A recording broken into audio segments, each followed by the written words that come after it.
Bonjour, salut, c'est le guide Mpépé. Je suis très fier de savoir que beaucoup ne dorment pas à cette heure-ci, beaucoup rentrent de fête, beaucoup sont en boîte, beaucoup vont au travail, beaucoup sont couchés, alités, malades. Beaucoup sont aussi en train de se poser des questions, en train de réfléchir. Justement, réfléchir ne peut pas nous nuire. Dans ce direct, je vais vous entretenir pendant quelques heures pour dire qu'on est le produit de ce qu'on veut devenir. On est le produit de ce qu'on voudrait ne plus devenir. Merci d'être connecté. Je commence déjà ce live par vous dire merci. Et je vous rappelle que je suis un guide, je suis un penseur, je suis quelqu'un qui a compris le but essentiel de la vie, c'est que personne ne doit être le patron de notre vie. Et mon rôle, c'est d'encadrer, d'éduquer, de faire grandir. Même si on se moque de moi, même si on pense quoi de moi, moi seul, je dois toujours savoir ce que je pense de moi. Ne tremblez jamais sur votre destinée. Beaucoup n'ont pas lu un livre que j'aurais pu conseiller aux plus jeunes qui s'appelle L'archipel du Goulag. Solzhenitsyn, c'est un écrivain russe. Il parle de l'archipel du Goulag. Et à l'époque communiste, il voulait démontrer que malgré les maquillages, surtout avec les maquillages, il y a toujours dans la vie de l'homme des histoires tragiques qu'on veut présenter. C'est-à-dire, pendant qu'on vous présente une réussite, il y a toujours derrière un déclin moral. C'est pareil pour ceux qui n'ont pas lu la Boétie. Je ne vois pas comment l'Afrique va se développer. La Boétie dit exactement qu'il n'y a pas de dictature sans la volonté du peuple qui soutient le dictateur. Et c'est terrible de voir les Africains pleurer aujourd'hui alors qu'ils savent qu'il faut se battre. Moi, actuellement, je suis à Paris. C'est des gens qui luttent depuis de très nombreuses années, depuis des siècles, pour un idéal de liberté. Alors, quand on vient ici, au lieu de bavarder, de critiquer, de détester, apprenez à comprendre pourquoi et comment on a fabriqué un peuple. La révolution, c'est un travail de vie. Le peuple français est le peuple le plus résistant du monde. Quand ils ne veulent pas quelque chose, vous allez les sentir passer. Ils peuvent mourir pour leur bonheur. Ils peuvent mourir pour leurs idéaux. C'est pour ça que la France, c'est le plus grand pays du monde. Que vous soyez content ou pas, on ne vous demande pas votre avis. Quand tu fais une vidéo pour expliquer aux Africains qu'il faut la paix et que dans la paix, c'est toujours les plus forts, il y a des forces qui gagnent et les forces qui gagnent s'imposent, les gens commencent encore à discuter au quartier comme si leur avis était comme si on ne demande pas votre avis. La vie a un principe, la régulation des forces. Celui qui est fort va toujours vous imposer sa raison. La raison du plus fort est toujours la meilleure. Donc, battez-vous pour ne pas être le plus faible. Ne cherchez pas à demander comment est-ce que l'esclave vit, pourquoi tu es esclave, parce que esclave. Ne justifiez rien. Cherchez juste à ne pas être esclave de votre propre vie. Donc, la Boétie, quand les gens n'ont pas lu, la dernière fois j'ai fait un direct, quelqu'un m'a dit, oui, mais tu ne fais que parler de Molière, de Voltaire. Monsieur, tous les gens qui sont noirs dans le monde aujourd'hui, ou blancs, ou jaunes, mais qui sont grands, ont lu les grands. Tu ne peux pas être grand si tu n'as pas étudié les grands penseurs, les grandes œuvres, si tu n'as pas compris. Alors, sortons de ce blocage psychologique du racisme pour regarder le monde en face. Quand vous êtes un grand milliardaire, vous êtes à Monaco, vous avez un chauffeur qui a le gang devant l'hôtel, qu'il soit blanc, noir, il vous ouvre la portière. D'accord?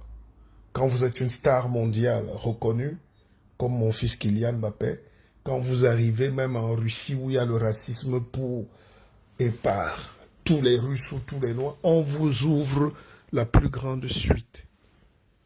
quand vous arrivez dans un pays et que vous êtes le plus grand intellectuel ou que vous êtes brillant, on vous donne le bon poste. Donc n'ayez plus peur d'être vous-même. Je vais vous faire une petite leçon de ce que la vie m'a apprise. Déjà, je tenais à préciser, j'ai toujours des gens qui ont des malentendus. Il y a quelques-uns qui ne comprennent pas le but de la vie.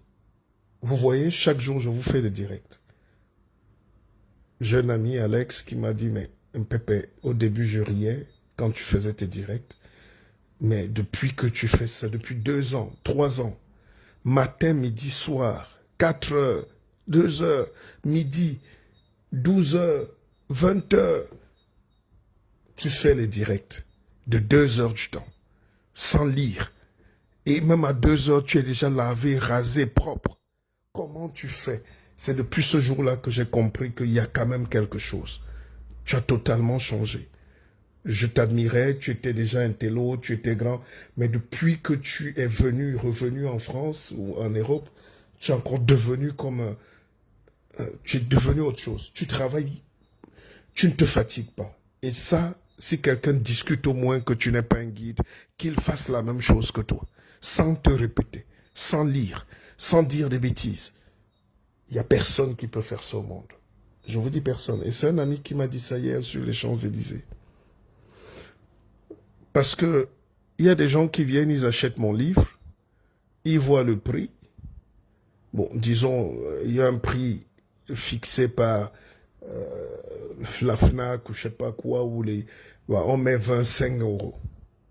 Mais tu dis à quelqu'un le prix de l'auteur qui est une dédicace, le prix de l'auteur qui fait son enveloppe, qui travaille avec la poste, qui te fait un colis express, et il ajoute sa petite marge, tu commences à lui dire, mais pourquoi le livre coûte-t-il chez toi alors? Mais monsieur, allez le chercher où vous voulez, vous n'aurez pas ma dédicace. Ces gens vous appellent matin, midi et soir. Ils ont le privilège de causer avec vous, d'autres de manger avec vous. J'invite à ma table, je reçois parfois dans mes bureaux ou à la maison. Et quelqu'un prend un livre et il dit quand même que pourquoi il a pris ça un peu plus cher chez toi. C'est quand même incroyable. C'est incroyable. Comment vous voulez que l'Afrique se développe? Hier, j'étais avec des jeunes Européens qui sont venus. J'ai fait une séance de coaching avec eux. À la fin, ils ont pris le livre et à la fin, ils ont ajouté. C'est l'auteur. Si Yannick Noah. Incroyable. Si tu veux le disque de Yannick Noah, Simon Papatara, tu vas à la FNAC, tu dis donnez-moi le CD de Yannick Noah. On va te dire il coûte 10 €. Mais tu appelles Yannick Noah. Tu vas chez lui. Tu es fan de lui. Tu passes la soirée. Tu veux rester là. Il t'invite à sa table. Et tu vas acheter son disque. Il te donne son prix. Et tu commences à dire pourquoi ça coûte tant. Alors que tu es avec Yannick Noah que tu cherches à rencontrer depuis des années.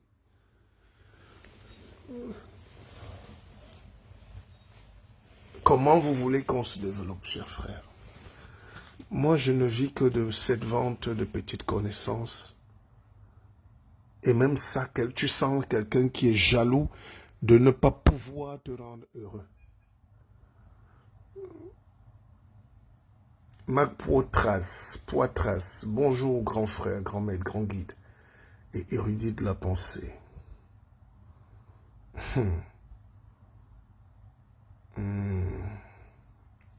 Marc Poitras, il m'intrigue beaucoup Marc, je ne l'ai jamais vu, mais il est très poli, toujours courtois.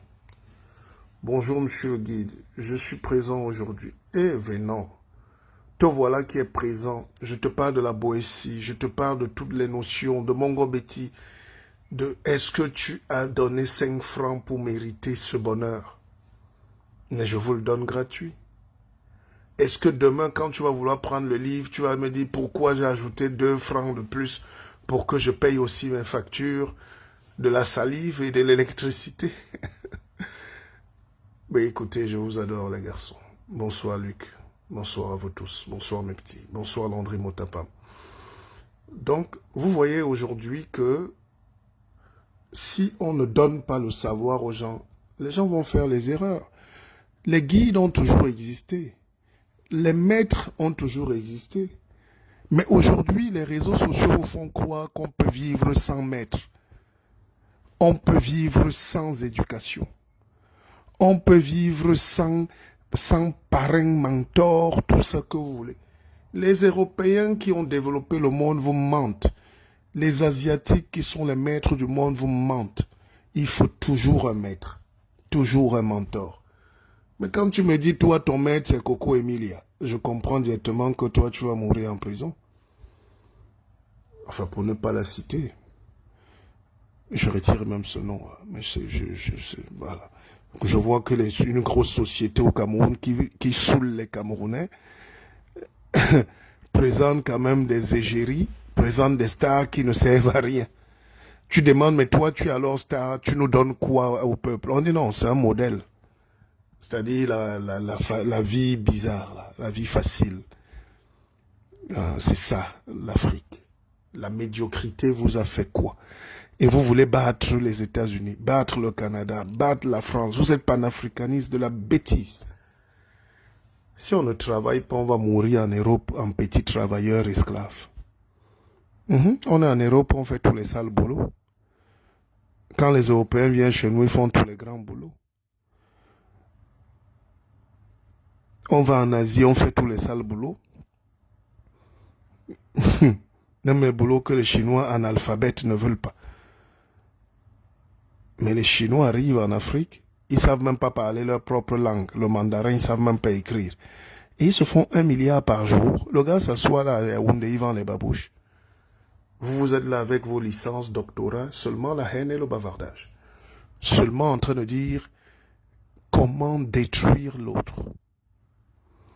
Je vais vous apprendre quelques petites règles avant de vous laisser dormir. Moi, je ne dors pas. Moi, j'ai fait mon sport. Je me suis couché à 2 heures du matin. Je me suis levé à 3h50. Juste le temps de prendre ma douche, m'apprêter, et puis j'ai commencé à travailler. C'est comme ça la vie. Tekam Deli, voilà mon petit. Ce petit-là, il est...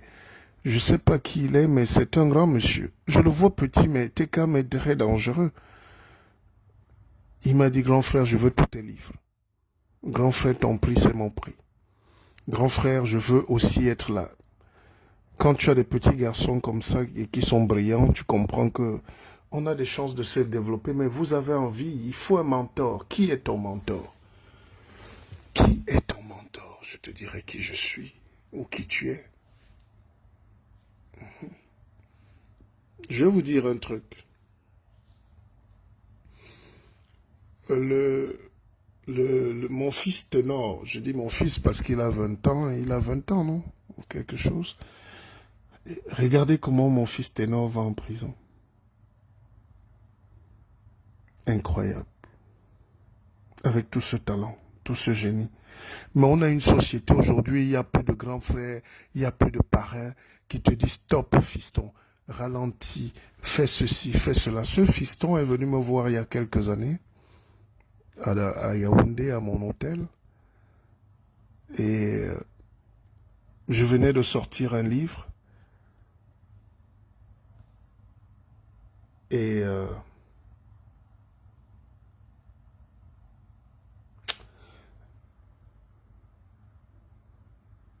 je lui ai dit de prendre des livres. Évidemment, d'acheter. Il me dit non, il va acheter prochainement. Il va acheter prochainement. On se recroise à l'hôtel Sawa, dans le même hôtel. Je dis, petit frère, tu as besoin de livres, même pour tes textes. Et lui-même me dit, oui, grand frère, je veux des livres, mais...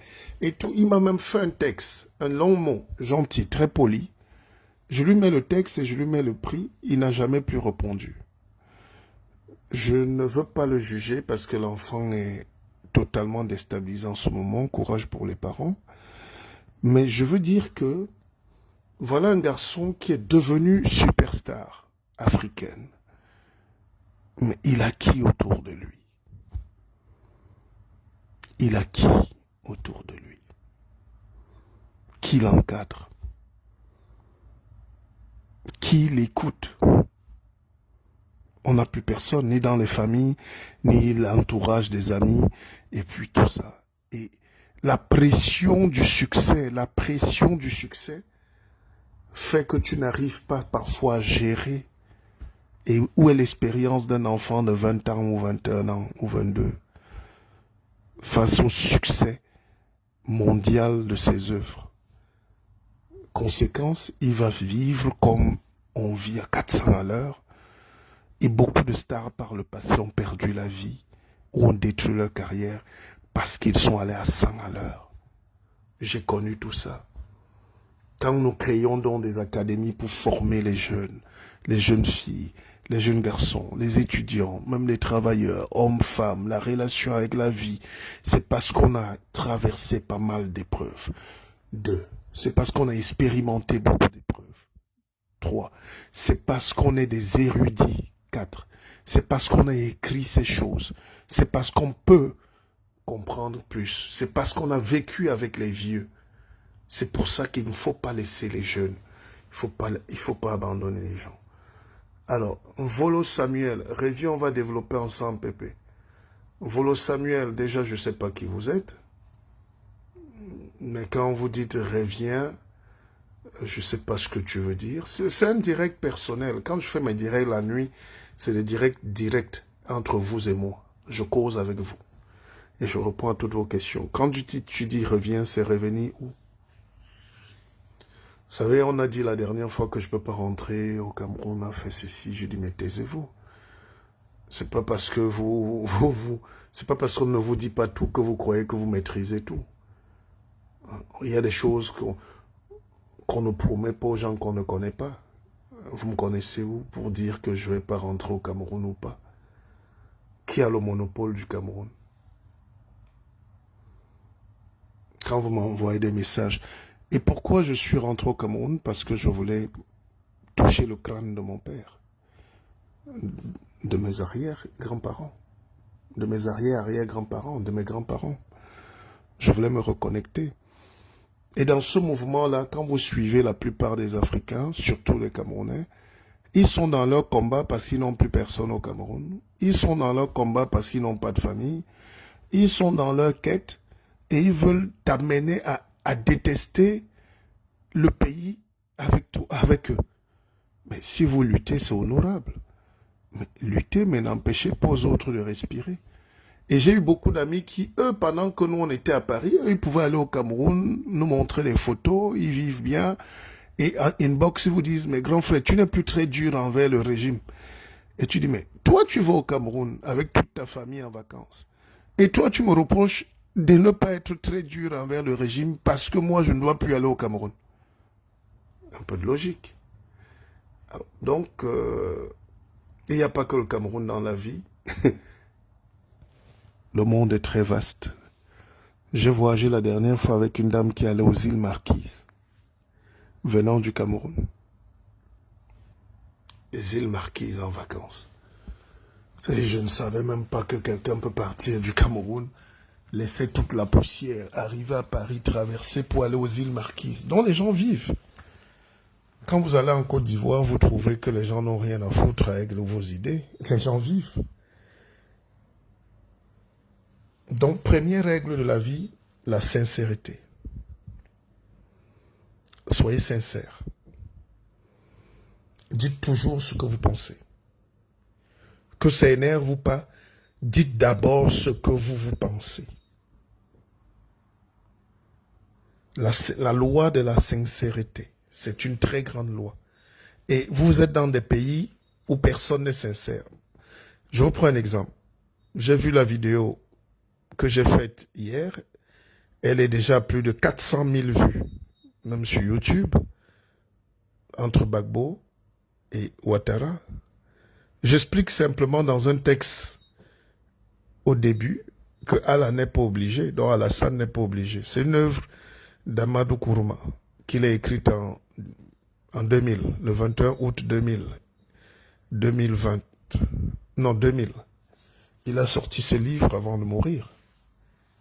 Et j'explique que le président Alassane Ouattara n'était pas obligé, comme tous les les présidents, parfois d'autres dictateurs en Afrique, il n'est pas obligé de recevoir son frère. Il n'est pas obligé. Mais il l'a fait. Ça veut dire qu'il faut d'abord saluer ça. En Afrique, les problèmes de succession, les problèmes de guerre civile viennent du fait que les gens se retranchent dans leur palais, bouchent les oreilles.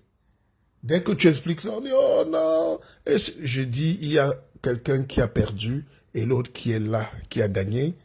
Et ils décident de se rencontrer. Il faut d'abord célébrer celui qui a permis l'initiative. C'est comme ça la vie. La loi de la sincérité, c'est quoi? Je vous prends un exemple. Un gars arrive chez toi.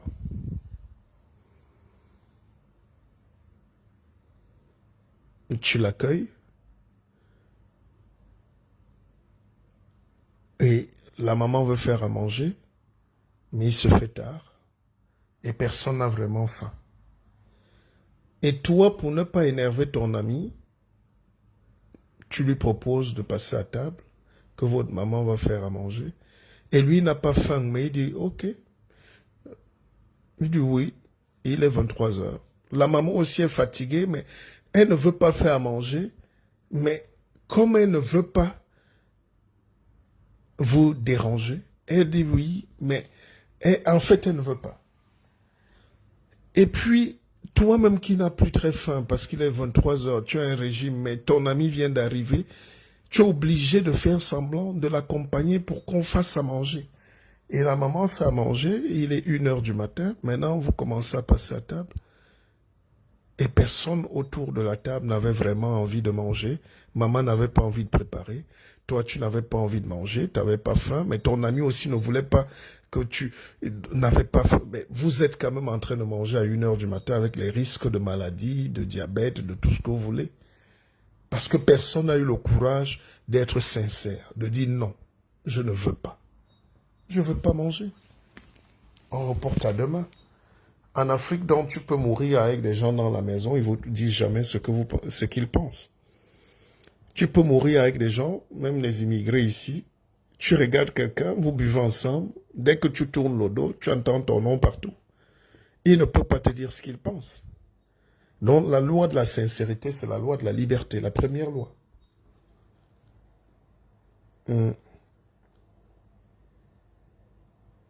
Si tu ne la respectes pas, tu ne peux pas avancer. Dites non quand il faut dire non. Dites oui quand il faut dire non. Oui. Et dites peut-être quand il faut dire non. Mais dites quand même. Dites. N'ayez pas peur. N'ayez pas peur de dire en face. L'esclave a peur. Même de respecter son propre nom. Parfois, tu appelles même quelqu'un par son nom, il ne répond pas. C'est pour ça qu'il y a les faux profits. Moi, je ne respecte pas les faux profits sur Facebook, quelle que soit la raison. Tu peux être faux profit et m'écrire une box et me dire, grand frère, c'est moi. C'est moi tel en réalité. J'envoie des livres aux 4 coins du monde dont je connais parfois, je connais vos noms, mon identité, parce que vous aussi, vous connaissez mon identité. Après, chacun peut garder ses raisons. Mais dans la vie, il faut toujours être sincère. C'est l'histoire d'un mec que je bloque en faux profil. Il est très désobligeant. Et il m'écrit une box. Grand frère, comment tu m'as bloqué?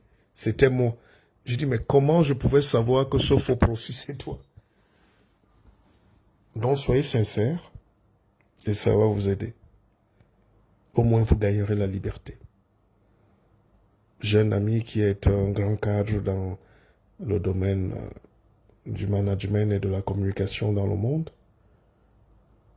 Il m'a dit, le Guine Pépé, j'admire ton parcours, ton courage. Moi, je suis là, je gère des châssis, j'ai un gros poste. Mon m'a mis dans un pays arabe où je n'ai que les chaînes arabes devant moi le soir. Il n'y a personne pour discuter. J'ai une grosse suite dans le plus grand hôtel, mais je n'ai pas la liberté. Et je te suis tous les jours. Tu fais ce que tu veux. Que tu manges ou pas, tu es fier, tu vends tes enseignements, tu les donnes gratuitement, mais tu fais ce que tu veux dans la forêt, tu cours, tu marches, tu danses, tu bois, mais tu es libre. Ayez le courage de votre liberté. Ça, on ne vous apprend pas ça. On ne vous apprend pas d'avoir le courage, la sincérité. Même dans nos relations, parfois tu dors avec quelqu'un qui est ton ennemi. Hein? Tous tes projets, ils bloquent. Tous tes projets, ils jouent là, mais ils bloquent. Mais vous ronflez ensemble. Vous vous reniflez ensemble. Mais comment tu peux dormir avec le même serpent? La sincérité, c'est donc de savoir que je ne peux pas être avec un type qui bloque mes projets ou avec une femme qui est mon ennemi juré. Mais l'homme est bizarre. Quelqu'un ne t'aime pas, mais il dort à côté de toi. Pendant des années pour calculer le moment où il va profiter et te tuer. On voit des choses sur Terre. On voit des choses. La deuxième loi, c'est qu'il faut toujours demander. Il faut mettre tes amis à l'épreuve, il faut toujours demander. Il faut mettre les gens qui sont autour de toi à l'épreuve. Quand tu es en difficulté, il faut demander. C'est-à-dire, regardez le problème de l'Afrique aujourd'hui. On est ignorant en tout. La technologie nous a échappé. On rappelle seulement qu'en Égypte, on était fort. Nos arrière-grands-parents étaient forts en Égypte. On dit comment vous n'êtes pas fort aujourd'hui. Pourquoi vous mourrez dans le désert? Pourquoi les enfants africains meurent de misère partout dans le monde? Pourquoi? Parce que vous n'avez pas la science. Venez donc apprendre la science. Ah non, nous, nos grands-parents en Égypte étaient très forts. Ça nous sert à quoi ces récitations? Si on ne peut pas maîtriser. Et les Européens sont là, ils ont l'outil technologique. Nous, on passe le temps à les insulter. Ils nous ont déjà colonisés. Ils ont mis en esclavage. Même le Portugal, qui était la puissance dans le 14e, 15e siècle, nous a mis en esclavage. Regardez le Portugal aujourd'hui. Au lieu d'aller au Portugal, d'apprendre, d'étudier, c'est pour ça que j'étais à Lisbonne. Voilà les Asiatiques qui nous dominent aujourd'hui. Au lieu d'être corps à corps avec eux, dans des flatteries et tout, on est là en train de faire le bavardage. Il y a un problème en Afrique. Le noir a un problème, il ne veut pas apprendre. Mais ce que tu ne veux pas apprendre par les écrits, par les enseignements, tu vas l'apprendre par la douleur et l'expérience. On va vous fouetter. Au joie, on va vous fouetter. Il n'y a pas de pitié dans le monde. J'étais au Cameroun, je vois 2 kilomètres de billes de bois sortir. Et ça, c'est en un seul jour. Et c'est tous les jours que Dieu a créé. Et le bois vient chez les gens qui vous font des sommets sur l'écologie, le coronavirus, protection de l'environnement, attention au réchauffement climatique. Les salopards sont en train de vider vos forêts. Bientôt, il n'y aura même plus un BAP dans les forêts. Mais donc, vous croyez sincèrement que quelqu'un trouve la formule pour te dominer et il te la donne?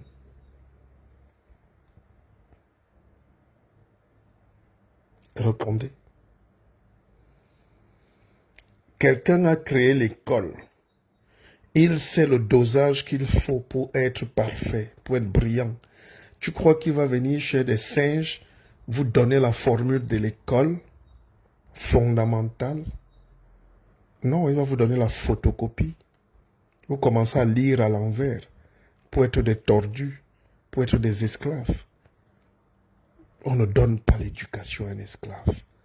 On lui donne l'éducation pour qu'il sache lire et écrire, pour aller poster les lettres, porter les courriers, porter les colis. Mais on ne lui donne pas l'éducation pour rédiger lui-même la lettre. Et un pépère. Et un pépère. Je sens que je vais mourir bientôt. Et je dirai merci à Dieu. Parce que il m'a permis d'exister dans cette époque où le savoir est permis. Mais personne n'a plus le temps de savoir.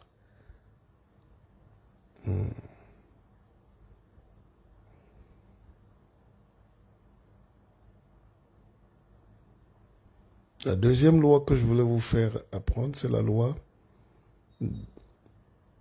des potentialités. C'est la troisième, pardon. Mais il faut toujours déjà demander. Humblement.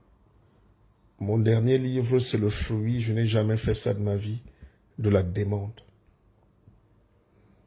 J'étais coincé en Suisse, j'avais pas 5 francs. Et j'ai eu l'idée de demander.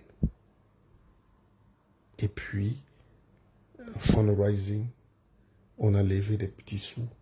J'ai pu éditer le livre. Et je vous dirai toute la vérité plus tard.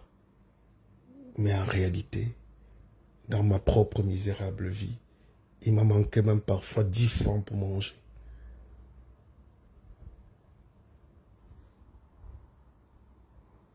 Il y a toujours une âme de bonne volonté. Il y a toujours quelqu'un de bien. Il y a toujours quelqu'un qui croit en vous. Il y a toujours quelqu'un qui va venir. Mais il faut demander. Il faut demander. Pas demander quand on veut vous humilier. J'étais avec un ami qui est assez fortuné. Et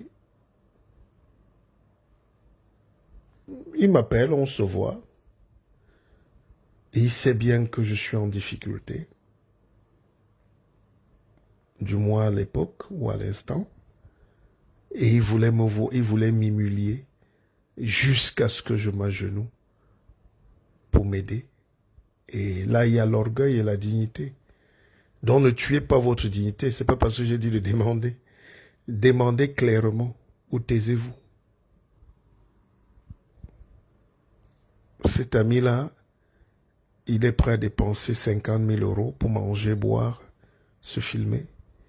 Mais il n'est pas prêt à te donner 100 francs pour que tu progresses. Et tu comprends que tu ne dois plus l'appeler ami. Parce qu'il a compris la détresse. J'avais coutume, vous savez, même quand j'étais au Cameroun récemment, parce que je sais que la vie est dure, tous mes amis qui m'ont vu ont reçu un petit paquet. Un petit billet. Un petit parfum. Un petit quelque chose. Il faut toujours, dans le regard de l'autre, lire sa détresse, son besoin. Vous sortez, vous allez manger, on a mangé des sols, des ceci qui coûtent cher. Et puis, tu sais que le gars habite à Niala. Il lui faut au moins 3 taxis pour rentrer chez lui. Il est 3 heures du matin. Anticipe et aide-le. Parce qu'il se dit, il a mangé tes poissons, il a bu un whisky. S'il demande encore l'argent, tu vas refuser. Donc, dans son regard, un homme équilibré comprend qu'il doit aider son ami. Ça nous manque. Ce qui manque à l'Afrique, donc, c'est le partage, la distribution. L'Afrique n'est pas pauvre. Les Noirs ne sont pas pauvres. Mais ils ne savent pas épargner l'argent. Ils ne savent pas faire travailler l'argent. Ils ne savent pas investir. Ils ne savent pas être ensemble. Ils ne savent pas s'entraider. Ils ne savent pas. Ils ne savent pas. Ils ne savent pas. J'ai créé une banque à Keva Bank. Si j'étais Michael Younous, prix Nobel de la paix, c'est ça qui a changé l'Inde et qui a développé l'Inde, le microcrédit. Depuis que j'ai créé la banque, j'ai des amis juifs qui me mettent une pression énorme, ils veulent racheter ma marque. Parce que c'est une grosse idée. J'ai débuté avec quelques frères, mais le noir n'est pas patient. Il met 10 € aujourd'hui, 2 € après, il dit remets-moi tout mon argent. Tu peux fuir avec mon argent. Mais vous voyez un monsieur comme moi, je vais fuir avec l'argent de qui un jour? Donc si vous ne vous faites pas confiance, vous allez faire confiance aux Chinois obligés. Et ne venez pas vous plaindre. On ne peut pas avoir un continent d'1 milliard, 2 milliards, 3 milliards d'habitants et ne pas faire tomber le système mondial. C'est juste incroyable. Même si chaque Africain donne $1 partout en Afrique, on est 3 milliards. Ça fait 3 milliards de dollars par an, ou par mois, ou par semaine, ou par jour. Mais comment vous voulez être dominé? La loi du nombre. La loi du nombre. Bon, j'ai fait ma part. Je voulais vous donner une 4e loi. Mais je me demande si c'est important. Parce que les gens finalement, en Afrique, on aime les gens quand ils ne nous servent à rien. On aime les gens quand ils ne produisent rien pour l'autre. C'est pour ça qu'il n'y a pas de révolution. Moi, je ris. Vous allez me respecter de gré ou de force. Vous allez comprendre que Dieu a mis chez certains une capacité d'anticipation. C'est ce qu'on appelle l'intuition. Les gens me disent, quand tu parles de la Côte d'Ivoire où on te respecte, on te reçoit, on trouve les plateaux, on t'aime, les gens veulent comprendre, tu sens l'amour. Les Camerounais sont encore jaloux, ils reviennent derrière. Pourquoi tu ne parles pas du Cameroun? Mais tu reviens au Cameroun, tu fais une analyse sérieuse sur la politique. Oh, pourquoi tu insultes notre leader? Oh, chacun rentre dans son village. Mais le tribalisme a gangréné les esprits. Tu ne peux même pas discuter avec un Camerounais. Tu ne peux même pas. Tu es mal à l'aise. Regardez depuis 2018, tout ce que j'avais dit est en train de se produire. Personne n'est sincère. Et votre président est toujours là. Victorine Kwedi, la reine, est déjà debout. Alors si j'avais 2 personnes comme Victorine Kwedi, je pense que nous aurons déjà construit des buildings. Parce qu'elle est... Donc je parlais d'Akeva Bank. Comment on peut avoir un projet sérieux comme Akeva Bank, même ici en Europe, pour canaliser? Les gars disent, ah, moi je fais ma tontine avec les gens de mon village. Est-ce que la banque est une tontine? C'est une tontine 10 fois, 1000 fois, 1 milliard de fois plus grand. L'Africain aime la petitesse. On n'aime pas oser. J'ai lu l'autre jour quelqu'un qui n'a aucune idée. D'ailleurs, mon ami qui me parlait hier sur les Champs-Élysées me dit, mais tu es le seul gars, au début tu fais une analyse, après tu fais comme si tu divagues, tu vas parler d'autre chose, mais tu reviens toujours. Et tu es cohérent. Donc il y a un point A, il y a un point B. Je dis oui. Je suis d'abord enseignant. Je suis, oui, le fils des plus grands agrégés d'Afrique. Je dis oui, j'ai appris auprès des vieux. Je connais. Et partout où vous êtes là ce matin, n'ayez pas honte de connaître dans votre domaine. Parce que celui qui va vous empêcher de dire que tu connais quand tu connais, c'est celui qui est forcément un aigri, un petit jaloux, qui ne veut pas qu'on te voit briller sous ton vrai jour. Et la pauvreté, c'est quoi? 2 points. Définition. C'est le vol de ton génie. La pauvreté, c'est quand tu as accepté qu'on te vole tes empreintes, qu'on te vole ton nom, qu'on te vole ton identité, qu'on te vole ta souche, tes éloges, le ndap. Je discutais avec un petit gars à Baganté, là, les Africains connaissent rien de leur culture. Il vient me parler d'une ndap chez les Baganté, à l'ouest, les Bamileke, là-bas. Et je lui dis, mais comment on appelle la maison chez les Bassa, chez les Bamoun? Comment on appelle la maison?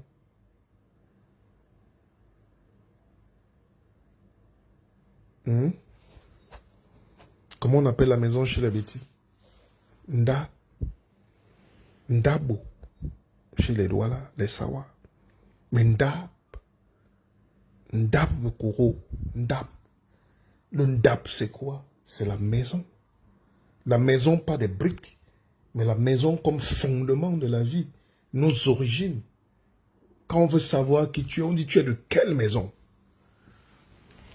On ne demande pas ton nom. On dit Ndab Yong Yehe. Tu viens d'où? Alors, quand tu expliques ça, et puis, Les petits gars qui enseignent à l'université là ne savent pas qu'on est tous enseignants. On a juste décidé de ne pas faire carrière parce que je ne veux pas le visage de la misère. Je ne veux pas le visage de la pauvreté. On a décidé de créer des entreprises, de fructifier notre savoir, de distribuer à large échelle. Parce que Facebook, c'est la plus grande université du monde. Donc, j'étais en train de dire qu'il y a une 4e loi, mais celle-là, il faut payer. Il faut vous inscrire dans l'académie. Si je vous la donne, elle va vous enrichir tout de suite. Il ne faut pas aussi donner la richesse aux gens qui n'ont pas mérité. Ils vont mourir, ils vont aller en prison. Ils vont découvrir la vie. Donc, retrouvons-nous dans le 21 août en pleine forêt, dans un parc parisien, 21 août 2021, et on sera ensemble. On va déstresser. Je vais vous apprendre à vous connecter à la nature. Comment faire pour déstresser? On vit de stress. Comment faire pour convoquer les belles choses dans notre vie, la loi d'attraction. Tout le monde récite. Et je vais vous prouver que c'est pas parce que les gens mettent les statuts des penseurs sur leur Facebook ou WhatsApp statut qu'ils sont intelligents. Sinon, il n'y aurait plus de prisonniers aujourd'hui. Sinon, il n'y aurait plus de pauvres. Chacun, chaque matin, prend une citation qu'il a vue quelque part. Gloire aux efforts éternels de Dieu. Un homme qui veut le bonheur doit être un homme qui respecte les idéaux. Quelqu'un écrit ça alors qu'il ne sait même pas ce que ça veut dire. Et le lendemain, tu apprends qu'il est en cellule pour vol. Tu dis, mais tes idéaux alors que tu mettais sur ton statut, le monde aussi. Non, nos frères blancs là, ils sont méchants. Ils savent qu'ils nous vendent l'ignorance. Et ils savent qu'on ne va jamais décoller. Et ils nous entretiennent dans cette bêtise. Nous qui avons eu la chance de comprendre comment ça marche, on veut même venir dire à nos frères, laisse-nous ça, dis donc, tu veux nous montrer que quoi? Laissez-nous ça. J'ai des amis au pays là-bas, ils vendent la friperie, ils vendent les brocantes, ils sont milliardaires et ils disent que leur bonheur est important. Ils ont des belles voitures, les petites filles, ils vont à Kribi, ils vont à Limbé. Ils ne pensent pas à développer leur pays. Vous voyez comment les Jeff Bezos mettent toute leur fortune pour développer les États-Unis?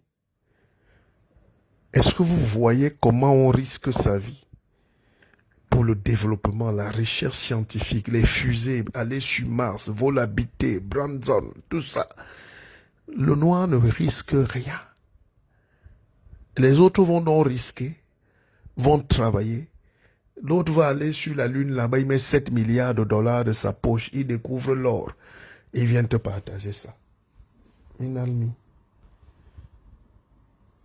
Quel est le riche africain qui peut financer des recherches comme une fusée et monter là-dedans, sachant qu'il peut exploser et ne jamais revenir? Ah, les Dangote, tu entends seulement qu'il a créé le ciment. Il a créé des petites choses, quoi. Et l'Afrique. Il a créé des petites choses. Des choses qui existent partout. On ne se développe pas. Écoutez bien. On ne se développe pas dans la médiocrité.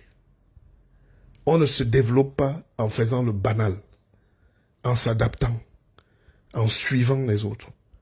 On ne se développe pas en se débrouillant. On se développe en créant. Donc c'est ça qu'on appelle l'innovation. L'innovation, c'est l'intuition. L'intuition, c'est le 6e sens. Le 6e sens, c'est la pensée active, supérieure.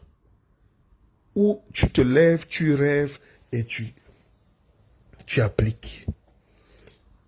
À partir d'aujourd'hui, chers frères et sœurs, c'est le guide d'un pépé qui parle. Prenez toujours un bic, un stylo, pardon, et une feuille. Mettez-la ou mettez-le stylo et mettez là la feuille au chevet de votre lit. Avant de dormir, écrivez quelque chose. Et quand vous vous réveillez, écrivez vos rêves. Donc la conférence du 21 août aussi sera pour vous apprendre vos rêves. Attention, je dois aller aux États-Unis. Hein? Si c'est confirmé, je vous dirai. Je suis attendu aux États-Unis, je vous dirai. Mon frère m'invite aux États-Unis. Donc, pour la réservation, pour le Akeva Business Conference Nature, il faut changer parfois des 5 étoiles, du Georges 5. Vous appelez le 06 99 33 83 93. On est d'accord? Akeva, Akeva, Akeva. On dit aux gens d'être fiers. L'Africain aime dire Amen, Amen. L'Arabe aussi dit Amin, Amin. Le Juif dit Amen, Amen. Les chrétiens disent Amen, Amen. Mais ils ont eu raison. Ils sont chrétiens. Ils sont judéo-chrétiens. Ils sont arabes. Akeva, ils ont pris ça chez nous. Vous savez, l'Africain ressemble à cet enfant qui a honte de ses parents. C'est-à-dire, nous tous, quand on était au lycée, là, quand ton père est ouvrier, il vient là avec ses babouches te chercher au lycée. Oh, tu peux te suicider. C'est ton père, tu veux faire quoi? Quand ta mère vend les beignets là, et toi tu es en tenue au lycée, tu veux jouer les enfants de héros, et tu marches avec les enfants de capots, de riches, entre guillemets, le simple fait que tu vois ta mère porter le plateau de beignets sur la tête, et qu'elle arrive en face. Donc je salue tous nos camarades qui finissaient l'école et allaient vendre au marché pour aider leurs parents. C'est ça qu'on appelle la dignité. Hein, j'avais des camarades, ils enlèvent la tenue, fini là, elle enlève la tenue, tu la trouves au marché en train d'aider sa mère. Mais l'enfant indigne a peur de son histoire. Il a peur de sa maison. Il a honte. Alors je vous raconte une petite anecdote. Ne riez pas. J'ai eu le BPC en 90. J'avais quoi, 14 ans? Donc je suis entré en seconde. Voilà. Je suis entré en seconde à 14 ans, on va dire. Et j'étais à Douala, dans un grand établissement. Et puis il fallait que j'aille dans une petite ville du Cameroun qui s'appelle Edea, qui est le chez moi en réalité. Mais mon père voulait me mettre au lycée technique, mais j'étais très jeune. Il fallait avoir 20 ans à l'époque, je pense. Et j'avais 13-14 ans. Et imaginez donc la difficulté. Et mon père ne voulait plus que je retourne à Douala parce que j'étais chez mon oncle. Et mon père ne pouvait même plus me mettre à l'internat. Au début, c'était l'internat, mais après, il ne pouvait pas payer. Alors, je dis, mais pourquoi tu m'as fait revenir à Edea, que je ne connais pas, j'aime pas cette ville, alors que j'étais bien à Bonapriso, à Douala, dans mon univers, avec les enfants de tous les riches que vous pouvez imaginer à l'époque. Mon père me dit, tu vas rester là. Ceux qui me connaissent savent qu'on avait la maison la plus vieille d'Edea. Donc mon père, je vous dis incroyable. Incroyable. Il allait louer une maison qui était inclinée. J'ai dit, mais ça, c'est quoi ça? Entre-temps, mon père, je vous épargne les détails. Vous n'allez pas croire à la vie. Donc, j'ai vu mon père chuter, dégringoler, jusqu'à sa mort. Quelqu'un qui était major de sa promotion. Quelqu'un qui était l'un des plus grands techniciens en France. Quelqu'un qui s'est formé au grand métier du bâtiment, l'ébénisterie, l'architecture. Et il habitait une maison inclinée. Et je rentre avec mes camarades et les gens voient ma maison. J'avais pris ça très mal au début. À la fin, j'ai compris que ce n'est pas ma maison. C'est juste une étape de ma vie. Et je vous donne ce dicton ou cette anecdote aujourd'hui pour vous dire, ne vous arrêtez jamais à ce que vous êtes à l'instant. La vie, c'est une infinie de possibilités. Si j'avais refusé d'aller à l'école ou de rester là parce que la maison est inclinée, je ne serais pas devant vous aujourd'hui. J'ai compris qu'il faut très vite travailler dur pour partir de là.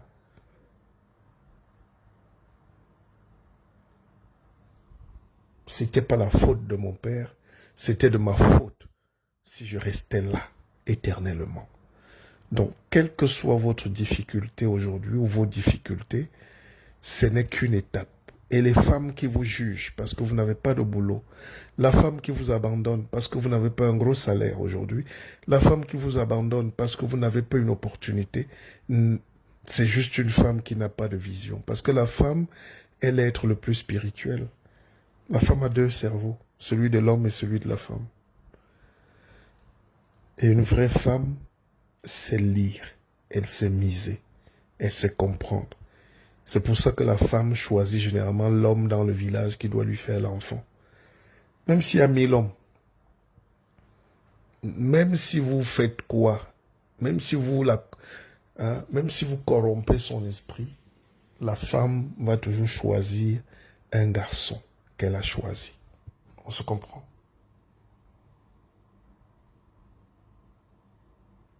Donc, courage, la difficulté, la douleur, l'échec, la pauvreté même du moment n'est pas la pauvreté de toujours. Nous venons de très loin. Vous savez, quand je suis revenu à Paris, j'avais même pas une voiture. Même pas une petite voiture. J'avais rien. J'avais rien.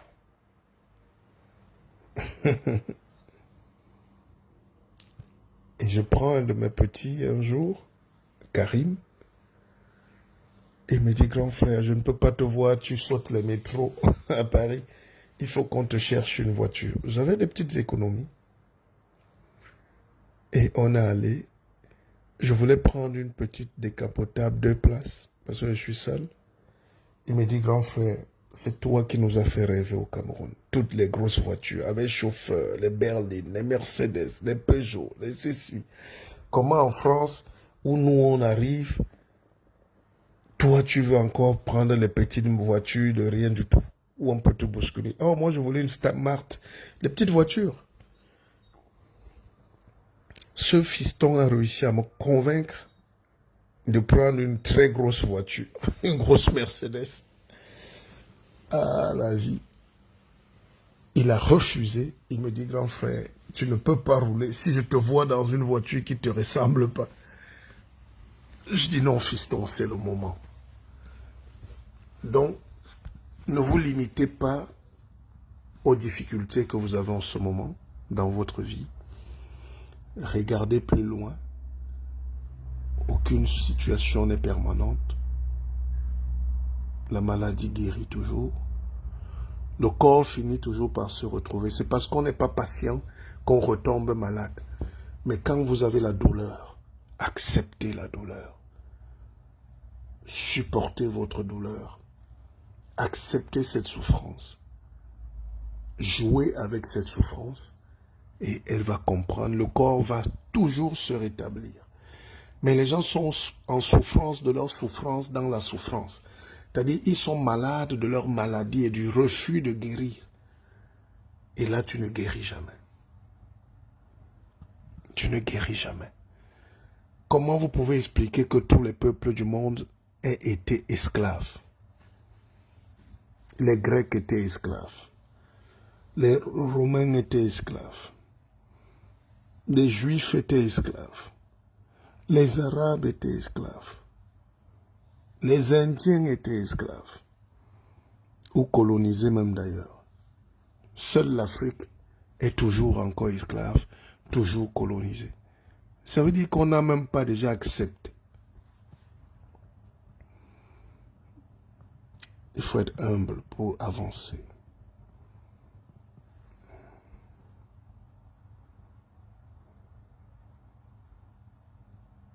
Est-ce que le rythme est bon?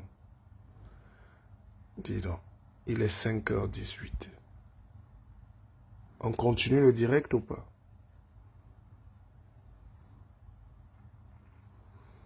C'est ce message-là que je fais aux croyants. Parce que l'Afrique a aussi sa malchance, c'est qu'il y a les croyants, il y a les églises réveillées, les églises endormies, les églises enfouies. Quand on fait un direct comme ça énerve les gens. Les gens qui n'ont pas lu là, ils ont lu un seul livre et ils deviennent apôtres. Ça les énerve. Alors qu'on parle de connaissance. Même la Bible, c'est une connaissance. J'ai dit à une jeune Ivoirienne que, est-ce que tu sais que la Bible a été écrite par les savants de l'époque? Ils n'étaient pas là quand Jésus vivait. D'autres ont écrit quand il allait arriver, le Messie va venir. D'autres ont continué et le Messie était là. Voici ce qu'il nous a dit. Elle n'a jamais entendu un truc comme ça. Elle était choquée. Comment je peux dire que l'écriture sainte? Donc, pour elle, elle croyait que peut-être ça tombe du ciel. Vous voyez les problèmes qu'on a. J'ai une sœur qui m'a dit l'autre jour, tu nous as attaqués, nous les chrétiens de l'église réveillés, et notre pasteur. Je dis, écoutez, je ne peux pas faire un direct où je parle à 1 milliard de personnes, et vous croyez que je m'adresse à vous. Le dogmatisme, l'ignorance, le refus d'ouvrir la tête, la boîte crânienne est la cause des malheurs de l'Afrique. On n'a pas un problème d'argent. On a un problème du dogme qui s'installe dans la tête. Il faut ouvrir le cerveau. Il faut accepter. Il faut lire. Il faut écouter les autres. Vous avez vu au Nigeria, on vole, on viole les enfants de 12 ans. Boko Haram. On condamne quelqu'un parce qu'il a refusé l'islamisation. Ils ont la charia. Et vous allez me dire que c'est le plus grand pays d'Afrique économique. Je vous dis, mon œil, c'est le pays du Moyen-Âge. Il y a quelques villes au Nigeria qui ont un peu le train, la lumière, de temps en temps. Un peu, et puis les chanteurs nigériens là construisent de belles maisons et Nollywood, un film. Mais à part ça, le Nigeria ne vaut rien du tout. Vous ne pouvez pas m'expliquer qu'un pays qui a près de 300 millions d'habitants, et les Blancs sont très malhonnêtes, ils vous disent que c'est la première puissance économique d'Afrique. En réalité, c'est pour vous endormir. Le Nigeria ne peut pas dépasser la Côte d'Ivoire en termes de dynamisme. Le Nigeria n'atteint même pas le Rwanda, qui a 8 millions d'habitants. Parce que c'est un pays désordonné. C'est un pays rétrograde. C'est un pays de la jungle. On te mange à Lagos cru. On t'achète au marché de Benin City. Tu passes, on t'achète. Quelqu'un te vend. Pareil au Bénin, à Cotonou, on te vend. Il y a les marchés des esclaves au Togo, on te vend. On vend les jeunes enfants, ils se retrouvent à Libreville. Vous n'êtes pas au courant. Tous les enfants qui sont domestiques à Libreville, là, tout ça, ils viennent du Bénin ou du Togo. Ils sont esclaves. TF1 a fait un reportage là-dessus.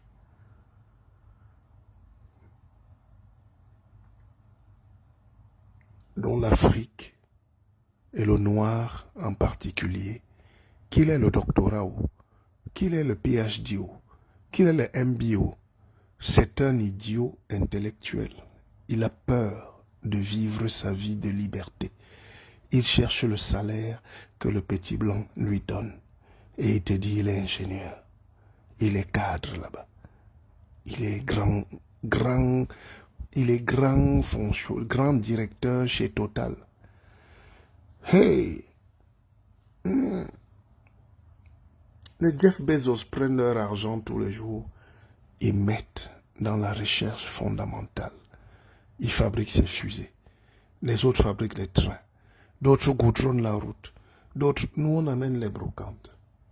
L'économie, la brocantisation du cerveau africain.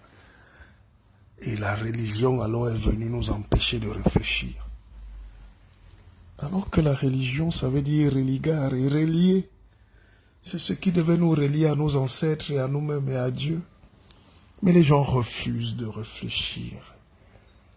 Ils refusent d'avancer. C'est le seul continent où les pratiques moyenâgeuses ont encore cours. De ce côté, on est esclave de l'islam. Là-bas, on est esclave des choses de Bethléem. Et finalement, l'identité africaine, personne n'est africain. Africain ne veut pas dire s'enfermer dans la bêtise. Mais c'est savoir juste qui on est et avancer. J'ai des amis japonais. Ils sont en costume cravate. Quand ils sont à Londres, à Paris, et le soir, quand ils rentrent dans leurs appartements, ils mettent leur kimono, ils mangent même le sol avec les mains. Ils sont japonais. Allez voler la science et venez investir. Mettez toute votre énergie pour développer. Vous croyez que le manque d'amour, quand on en parle, les gens croient qu'on rit. Si un juif avait créé l'idée d'Akeva Bank, comme j'ai essayé de faire, ou comme je fais, le but de la vie, c'est de faire. Fais ta chose, tu avances. Crée, tu avances. C'est qu'on ait 1 milliard en France à cotiser, ou 1 million.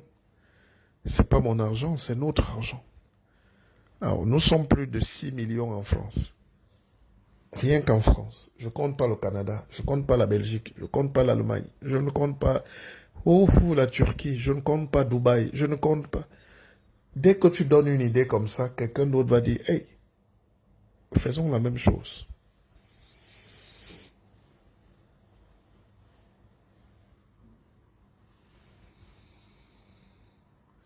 Alors, mes chers frères, cependant que je parle, vous réservez pour la conférence du 21 août. Hein?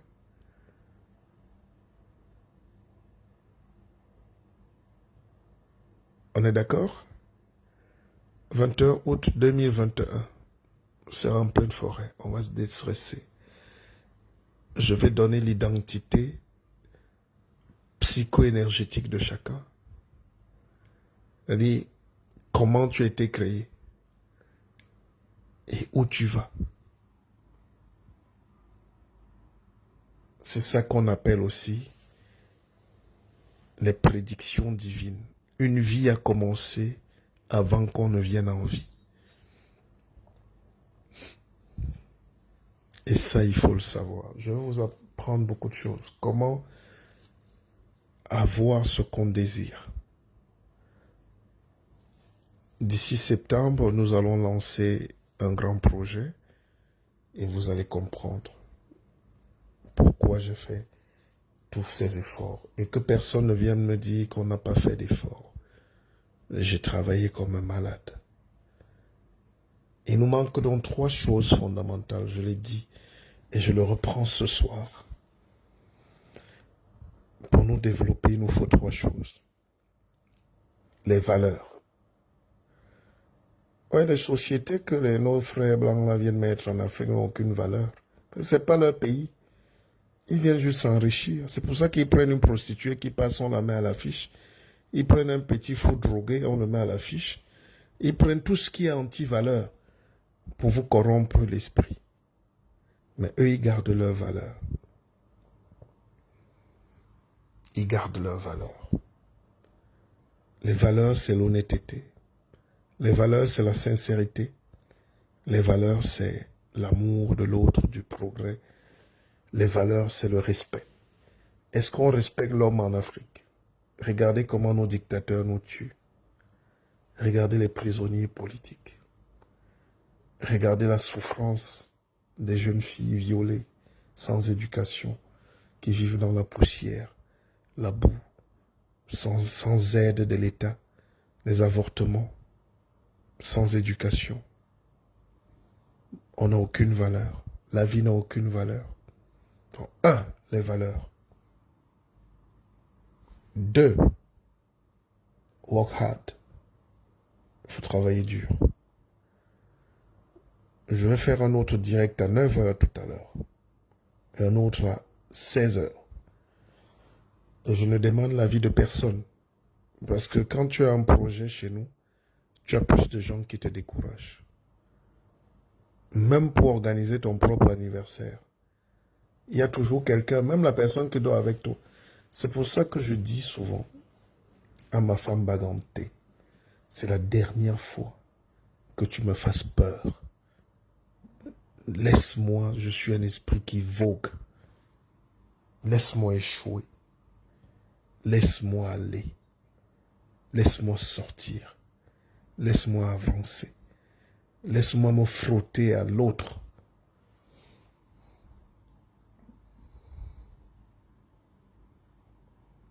Donc, prenez vos responsabilités. On a une seule vie.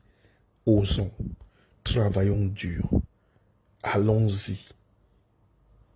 Ne faisons pas semblant. Vous savez comment on fait pour construire un bateau? Vous savez comment on fait pour construire une voiture? Maintenant, tu construis la voiture. Mais il faut maintenant construire 100 millions de voitures pareilles. Jusqu'à la moindre étincelle. C'est ça la force des lumières, l'industrie, la science. Mais il faut d'abord déjà avoir l'amour du travail dur. Travailler dur ne veut pas dire aller au champ à 5 h avec la machette et rentrer à 19 h et planter 10 régimes de plantains. C'est la pauvreté. C'est une agriculture extensive, douloureuse, moyenâgeuse, comme tout le reste de l'économie en Afrique. Il faut de l'intensitivité. Il faut ce qu'on appelle le vitalisme. Quelque chose qui est plus profond que le mécanisme. Et en pépère, tout le savoir que Dieu te donne là, tu vas mettre ça où?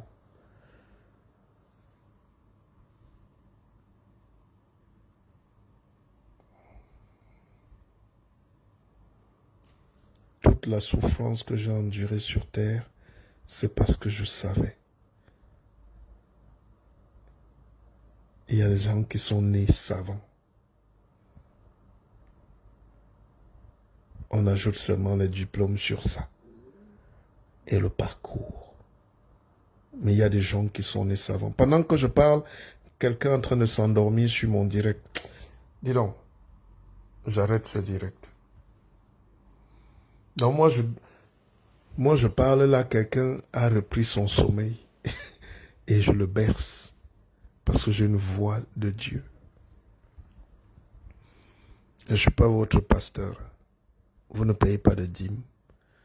Vous ne respectez même pas le bonheur qu'on vous donne.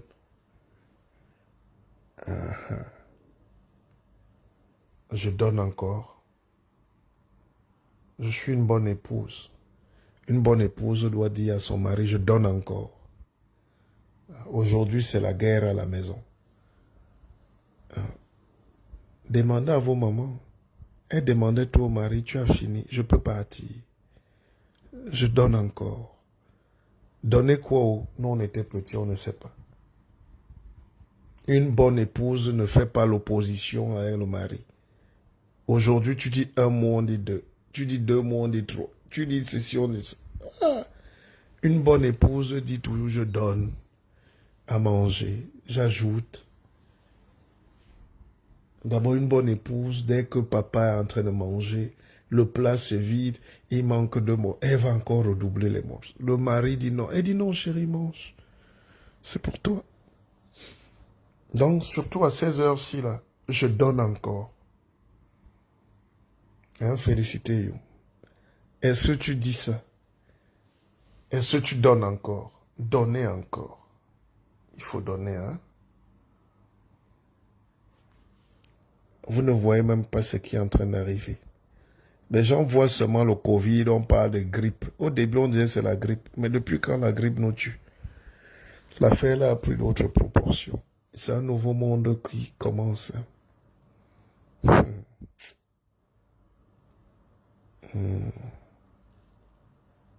C'est un monde bizarre qui commence. Où la femme est devenue l'homme, l'homme devient la femme, les femmes sont des femmes, les hommes sont des hommes. C'est un monde terrible qui nous attend. Donc la femme qui est là avec ses bijoux là et ses gros pagnes et qui ne veut pas donner, elle sera jamais une femme de quelqu'un. L'homme aussi qui ne cherche pas à bien donner, à chercher sa femme, dont la famille n'existe plus. C'est ce qu'on appelle la PMA, procréation médicalement assistée. Donc vous êtes là-bas, les hommes, vous pouvez avoir un enfant. Dans ce monde-ci, toutes les valeurs ont changé. Hein. Et quand tu crées encore la misère, tu affames tout un peuple.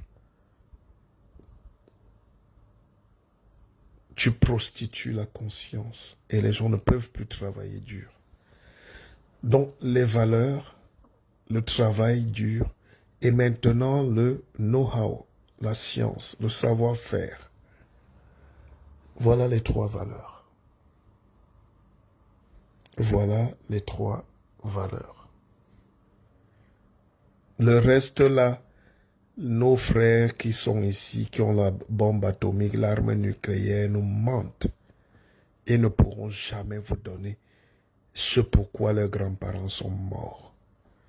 Et les nègres qui viennent se plaindre, on veut le transfert des technologies, mais qui va te donner la technologie? Ils nous orientent vers la destruction de nous-mêmes, le tribalisme. Ils nous orientent vers la guerre civile, la crise anglophone, ceci, et cela. Et entre-temps, ils prennent l'argent. Quand nos dictateurs viennent ici, vous avez déjà vu où on fuit l'argent? Si les dictateurs là n'avaient pas l'argent, est-ce qu'on devait les accueillir? Dans les hôtels, dans leurs châteaux, dans leurs jets, ils ont l'argent. Le noir doit donc comprendre qu'il faut venir à Keva Bank. Cherchons l'argent. Libérons-nous. Et tu seras ni blanc ni noir, tu seras argentier. Mais attention, l'argent sans valeur, c'est la folie. Quand tu as l'argent, tu fais les sextapes. Mais quand tu as l'argent comme un villageois, tu commences à abuser de la vie. La vie, il faut prélever doucement. On mange mbouendien. Doucement, doucement. Nayo. La vraie vie, c'est que tu ouvres une bouteille de champagne, tu dégustes, tu sirotes, tu manges des bonnes choses, doucement. Un bon mets de pistache, un bon mets de hot cookie de Tala André Marie. La vie, c'est doucement. Les gens qui viennent là, ils conduisent là, c'est comme Didier Arafat, le pauvre, perd son âme. Accident. Des cascades, sans casque. Et tu vas casquer. Ahmed Bakayoko, tac, on crie ton nom partout, tu es à gauche, à droite, tu ne dors pas. Sans contrôle. Perd son âme. Nous tous, on va mourir. Mais comme on va mourir, profitons donc de la vie. Ayons de belles vies. Aimez vos femmes. Femmes, aimez vos maris. Aimez votre nourriture. Aimez vos habits. Aimez-vous vous-même. Lavez-vous. Nettoyez-vous. Soyez propre. Soyez modéré. Soyez pondéré. Même dans la bouche des propos. On n'insulte pas.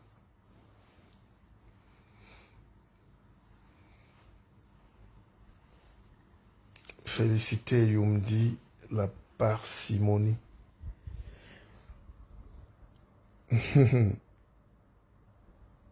Ces deux amis, il y avait parti et Moni.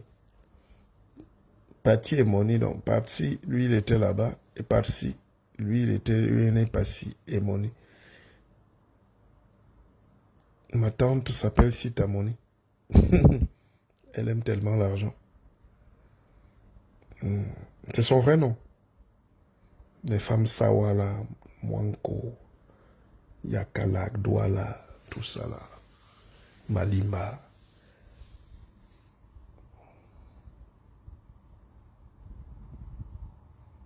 Pendant que je parle, vous réservez pour la conférence. Oh, ceux qui seront là, c'est-à-dire le noir est quand même, le noir n'aime pas vivre.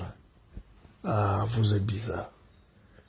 Les gars vont aller manger les brochettes dans la poussière, dans un parc à Paris, avec la musique à fond, alors qu'il faut justement venir ce 21 août méditer et réfléchir sur sa propre vie. Manger les vraies écorces d'une pépée.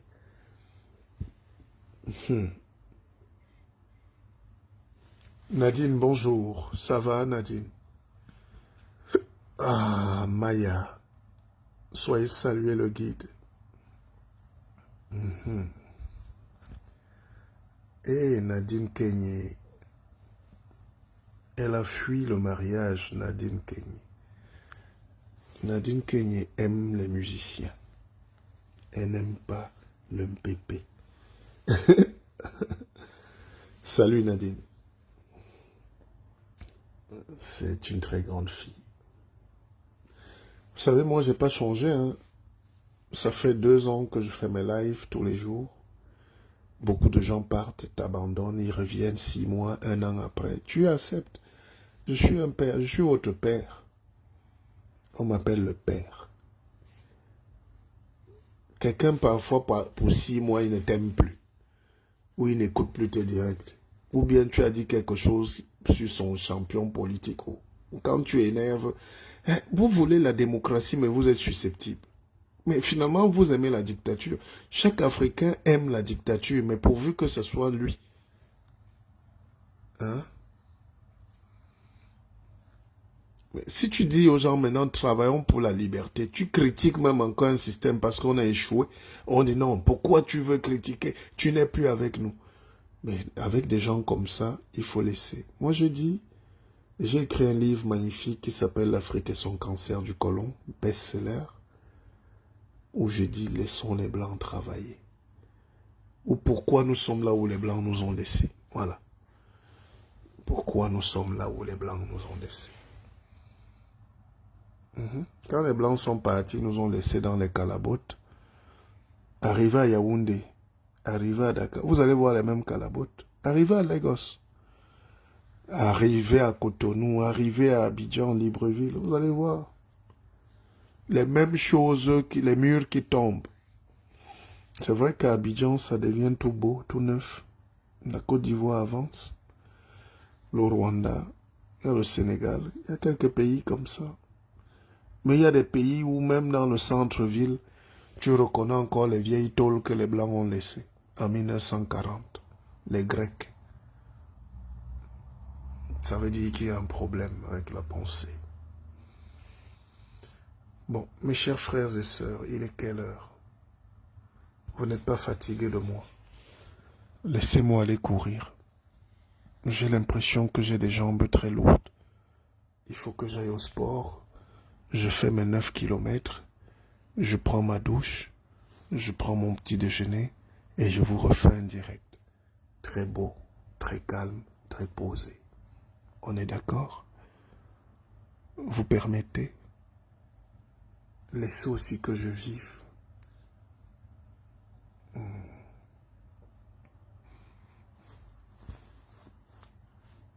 L'Africain est très intelligent, mais isolé. L'Africain est un génie. Et les Occidentaux ont compris que pour que les génies ne se mettent jamais ensemble, il faut les séparer. C'est pour ça que vous entendez les mêmes dire « Nul n'est prophète chez soi ». C'est une manière de ne pas te reconnaître même dans ta propre famille. Et les malhonnêtes profitent de ça. Celui qui me dit encore ça, je le bloque. Oui, Voltaire est prophète en France. Honoré de Balzac est prophète. De Gaulle est prophète. François Mitterrand est prophète en France. Allez à la bibliothèque François Mitterrand à Paris, vous allez comprendre. Il est prophète. Et c'est un autre président, c'est Georges Pompidou, qui a commencé le travail. Et c'est Chirac qui a fini la bibliothèque François Mitterrand, je pense. Donc vous voyez comment un président rend l'autre président immortel.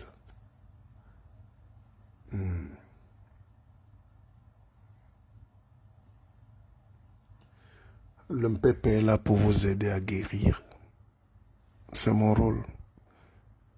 Je soigne, mais la tête, l'esprit, parce que nous sommes d'abord une valeur psychosomatique. Là où les Blancs ont échoué, c'est qu'ils veulent diviser le monde et diviser le corps.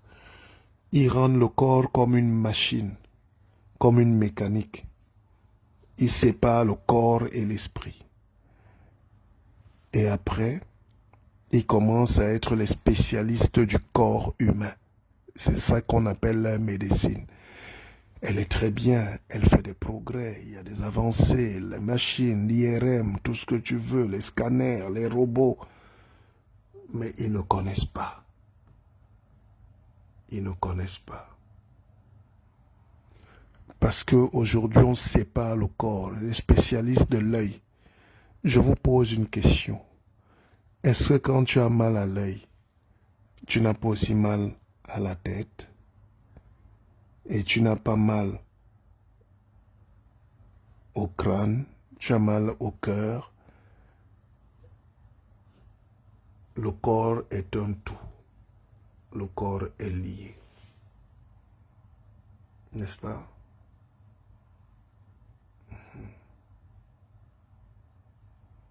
Le corps est lié. Alors vous avez donc aujourd'hui les spécialistes de l'oreille. Quelqu'un fait 12 ans pour étudier l'oreille. N'est-ce pas, quand tu as mal à l'oreille, hein, tu as mal aussi souvent aux orteils, au bas-ventre. Parce que c'est lié aux émotions, les sens. Quand tu as mal à l'oreille, tu ne peux pas manger. Tu ne peux même pas dormir. La tête fait ouan ouan ouan, la tête siffle toute la nuit. L'oreille fait mal au ventre. C'est là où nous devons, l'Afrique doit montrer aux autres. Parce que nos ancêtres connaissaient ces choses. Chez nous, les Gabonais, il y a les soins psycho-énergétiques qui dépassent même l'entendement humain. L'iboga. On vous amène dans la 4e dimension. Et c'est un blanc qui est installé en Amérique là-bas, qui est devenu milliardaire en vendant l'iboga. La tradition gabonaise. Le noir n'aime pas risquer. Il n'aime pas créer et valoriser ces choses. Le corps est un tout. Et nous, on sait ça. Quand on nous laisse 3000 plantes et herbes et écorces, c'est parce qu'on sait. Mais aujourd'hui, tu ne peux même pas le dire. Les charlatans sont partout. Dès que tu veux parler, Maître Amadou Kourouma, portefeuille magique. Comme si toute l'Afrique va se réduire à cette médiocrité. Vous ne voulez pas la recherche fondamentale. Dès que tu parles, grand marabout visionnaire, il guérit tout. Est-ce que c'est de ça qu'il s'agit? Il faut expliquer scientifiquement que le corps est une mystique métaphysique. Avant de voir les enveloppes que nous portons là, déambuler dans les rues là, il faut savoir qu'il y a d'abord l'esprit qui avance. C'est pour ça qu'il y a le cercle électromagnétique, le magnétisme. Quand quelqu'un entre dans une maison, on dit « il n'a pas un bon sang ». Tout ça se soigne. Tout ça se soigne. Tout ça se maîtrise. Bon, écoutez les amis, on arrête à 6 heures. Je vais lire les questions, les réponses. Je ne sais pas s'il y a des questions ou pas. Donc, je suis très fier d'avoir eu cette audience avec vous. J'espère que ça vous fait du bien vraiment. Je préfère avoir mon petit clan de personnes, mais fidèles, bien élevés, où on réfléchit. La vie est tellement dure que je ne peux pas accepter de bagarrer encore même dans mon propre direct. Je ne peux pas accepter les énergies négatives. On ne peut pas tout contrôler, mais au moins je suis fier de vous. Les gens qui me suivent, même en cachette, ils respectent. Ils se taisent. Ils posent des bonnes questions, mais ils ne viennent pas me nuire. Parce que ceux qui veulent me nuire, là, le Mpépé devient dans la 3e dimension un grand esprit. Et là, le grand esprit peut faire très mal. Et le but de la vie, c'est pas de faire mal, c'est de faire du bien. Battez-vous pour faire du bien.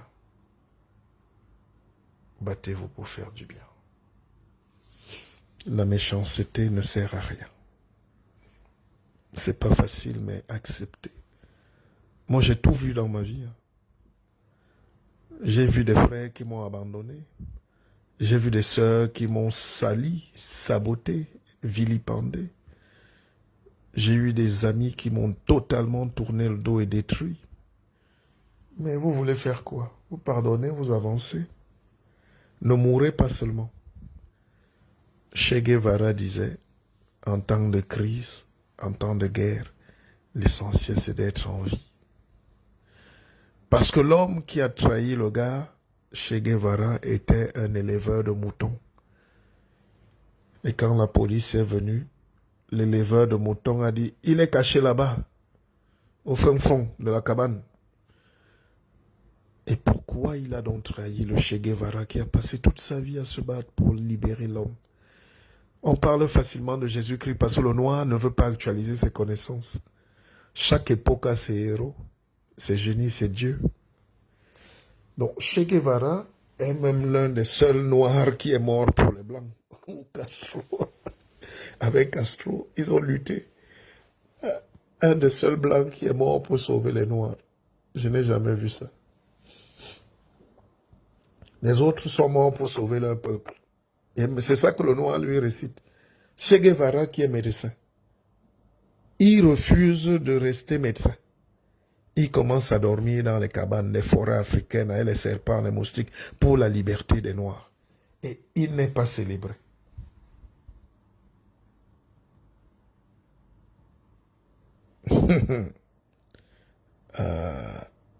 Et quand on demande donc aux fermiers pourquoi tu nous as livré Che Guevara qu'on cherche dans le monde entier si facilement. Il embêtait mes moutons. Il faisait que mes moutons ne dorment pas en paix. Donc le prix du héros, le salaire du héros, c'est qu'on le tue pour la tranquillité des moutons. Vous avez compris ça? Est-ce que vous me suivez même? Est-ce que vous ouvrez vos oreilles quand je parle? Dans la vie, vous faites tellement du bien aux gens, mais ils peuvent vous livrer pour la tranquillité de leurs moutons, en oubliant qui vous êtes pour eux. Donc c'est pour ça que même quand beaucoup me parlent de révolution au Cameroun, le gars n'a pas fait, je dis laissez-moi un peu respirer. Parce que vous êtes des moutons qui allaient nous livrer, même pas pour le prix d'1 kilo de viande. Les Oumyobé sont morts. Les Wandier, les Moumiers, les mêmes récitations. Chaque temps, nous sommes trahis aujourd'hui par les mêmes.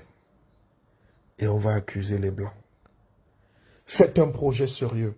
Mettez les Africains là-dedans. Entre eux. N'ayez même pas besoin de les combattre. Eux-mêmes vont se dénoncer entre eux chaque jour, chaque temps. Et nos frères là qui nous ont colonisés amènent seulement là, le filet pour nous emballer là-dedans. Ils ne s'occupent pas de nous. Mettez juste ces Africains avec leurs gros diplômes et leurs grosses têtes quelque part ensemble. Vous verrez si même une fumée blanche va sortir. Quand au Vatican, ces gens-là se regroupent, la fumée blanche sort et le pape vient. Chez nous, tu vas voir, tu confirmes la méchanceté de la fumée noire. C'est comme ça, mais il faut qu'on change. Ça va changer, hein. Ça va changer. J'ai confiance. Nous ne travaillons pas pour rien. J'ai confiance. Aget Njombe. Aget Una Njombe, hein. Aget Yun Njombe. En Njombe où les travailleurs sont victimes d'une entreprise coloniale, esclavagiste, qui paye 9000 francs de salaire. Et quand tu veux te parler, voilà, on te tue. Aget Yun Njombe quand même. Des gens comme nous, on devait être au service du développement de notre pays. Mais regardez comment on nous repousse. Tu arrives même au Cameroun, tu veux rencontrer tes frères. Ils se disent leaders, même politiques. Tu sens qu'ils ont peur, ils fuient. Tu veux rencontrer les patrons économiques, tu soumets un projet, ils fuient. Tu veux rencontrer même les ministres, ils ferment la porte, ils sourient, ils fuient. Tu veux rencontrer les directeurs généraux, ils regardent, ils ferment la porte, ils fuient. Tu veux rencontrer le président, alors on te dit, oh, là-bas, alors, laisse.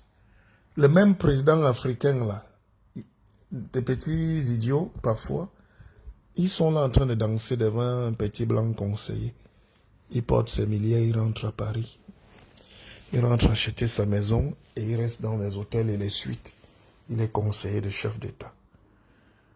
Vous voyez quand même que le fils Obiangema Teodorino a dépensé 180 millions d'euros juste pour acheter les maisons, les vestes de Michael Jackson et les voitures. Mais quand on confisque ça, on se met encore à pleurer. Vous avez l'argent, vous ne soutenez pas les projets. Vous ne soutenez pas l'industrie. Vous ne soutenez pas vos génies. Vous ne soutenez pas la jeunesse. Vous venez acheter les Lamborghini, les Porsche, tout ça à Paris. Quand on confisque, vous commencez à dire, oh, les Blancs n'aiment pas les Noirs. Foutez-nous le camp. Les Blancs aiment les Noirs. Foutez le camp. Oh, on en va au pouvoir. Mais vous prenez 400 000 millions d'euros, vous venez jeter dans les habits de Michael Jackson. Teodorino Obiangema. La honte. L'Afrique. Il n'est pas le seul. J'ai honte. Vous savez combien de milliards de projets ça peut générer?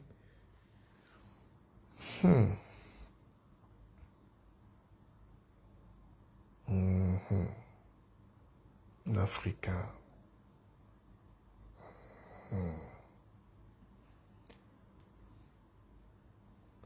C'est-à-dire que vous pouvez voir un Belge porter 400 millions d'euros pour aller jeter au Congo. Adi Aksam, je vous pose la question. Vous pouvez voir un Européen vider les caisses de son pays pour aller s'acheter les vestes en bazin, en tissu baoulé à Abidjan. Pourquoi vous êtes comme ça en 2021? Qui va créer les sociétés?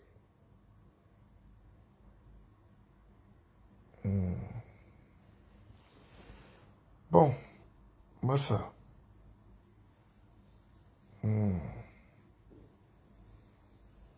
Aga Yunjombe. J'ai dit je finissais à 6 heures. On a fait 2 heures. Je suis quand même fort. Celui qui veut venir courir avec moi enfile ses baskets et commence à marcher ce samedi. Faites le sport. Et ne dites surtout pas que je veux vous montrer quoi. Et que nul n'est prophète chez soi. Non, quand vous avez un enfant qui est meilleur, qui est brillant, il est prophète dans votre maison. C'est le prophète que Dieu a envoyé pour élever votre maison. Vous êtes fous, vous. Alors, Kemadjou indique, le problème que l'Afrique vit aujourd'hui est comparable à ce que la Gaule vivait lors de sa conquête par l'Empire romain. Les clans se détruisent entre eux parce qu'ils veulent le leadership et être bien vus par le colon romain. Dis donc, prends ton ticket pour la conférence du 21 août à Keva Business Nature. Tout Paris sera là. Et dress code encore comment? Venez en blanc. Si on est en noir là dans la forêt, ça peut faire peur. Allez, je vous aime. Les numéros pour réserver pour la conférence sont là 06 99 33 83 93. C'est le don que Dieu m'a donné de soigner la tête et l'esprit et les corps. Akeva, Akeva, Akeva. Pour ceux qui veulent se former, prenez des sessions de formation, de coaching chez moi. Le coaching, c'est pas un jeu.